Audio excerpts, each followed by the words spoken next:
Nombre 35. 1. L'Éternel parla à Moïse, dans les plaines de Moab, près du Jourdain, vis-à-vis de Jéricho.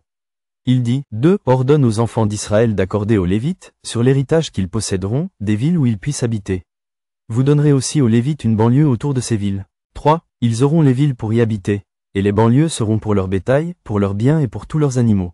4. Les banlieues des villes que vous donnerez aux Lévites auront, à partir du mur de la ville et au dehors, 1000 coudées tout autour. 5. Vous mesurerez, en dehors de la ville, 2000 coudées pour le côté oriental, 2000 coudées pour le côté méridional, 2000 coudées pour le côté occidental, et 2000 coudées pour le côté septentrional. La ville sera au milieu. Telles seront les banlieues de leur ville. 6. Parmi les villes que vous donnerez aux Lévites, il y aura 6 villes de refuge où pourra s'enfuir le meurtrier, et 42 autres villes. 7. Total des villes que vous donnerez aux Lévites, 48 villes, avec leurs banlieues. 8. Les villes que vous donnerez sur les propriétés des enfants d'Israël seront livrées en plus grand nombre par ceux qui en ont le plus, et en plus petit nombre par ceux qui en ont moins.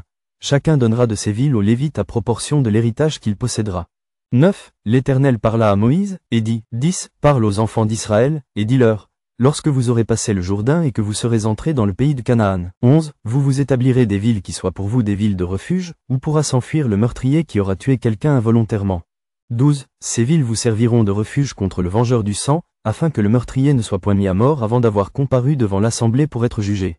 13. Des villes que vous donnerez, 6 seront pour vous des villes de refuge. 14. Vous donnerez 3 villes au-delà du Jourdain, et vous donnerez 3 villes dans le pays de Canaan, ce seront des villes de refuge. 15. Ces 6 villes serviront de refuge aux enfants d'Israël, à l'étranger et à celui qui demeure au milieu de vous. Là pourra s'enfuir tout homme qui aura tué quelqu'un involontairement. 16. Si un homme frappe son prochain avec un instrument de fer, et que la mort en soit la suite, c'est un meurtrier. Le meurtrier sera puni de mort. 17. S'il le frappe, tenant à la main une pierre qui puisse causer la mort, et que la mort en soit la suite, c'est un meurtrier. Le meurtrier sera puni de mort. 18. S'il le frappe, tenant à la main un instrument de bois qui puisse causer la mort, et que la mort en soit la suite, c'est un meurtrier. Le meurtrier sera puni de mort.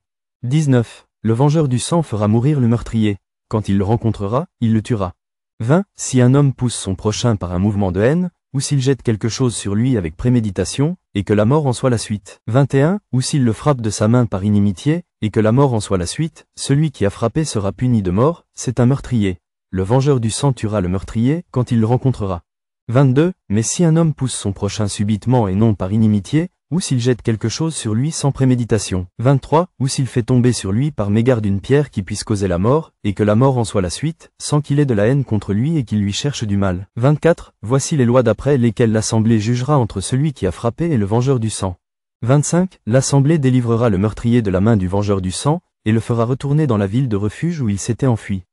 Il y demeurera jusqu'à la mort du souverain sacrificateur qu'on a oint de l'huile sainte. 26. Si le meurtrier sort du territoire de la ville de refuge où il s'est enfui. 27. Et si le vengeur du sang le rencontre hors du territoire de la ville de refuge et qu'il tue le meurtrier, il ne sera point coupable de meurtre. 28. Car le meurtrier doit demeurer dans sa ville de refuge jusqu'à la mort du souverain sacrificateur. Et après la mort du souverain sacrificateur, il pourra retourner dans sa propriété. 29. Voici des ordonnances de droit pour vous et pour vos descendants, dans tous les lieux où vous habiterez. 30. Si un homme tue quelqu'un, on ôtera la vie au meurtrier, sur la déposition de témoins. Un seul témoin ne suffira pas pour faire condamner une personne à mort. 31. Vous n'accepterez point de rançon pour la vie d'un meurtrier qui mérite la mort, car il sera puni de mort. 32. Vous n'accepterez point de rançon, qui lui permette de s'enfuir dans sa ville de refuge, et de retourner habiter dans le pays après la mort du sacrificateur. 33. Vous ne souillerez point le pays où vous serez, car le sang souille le pays. Et il ne sera fait pour le pays aucune expiation du sang qui y sera répandu que par le sang de celui qui l'aura répandu.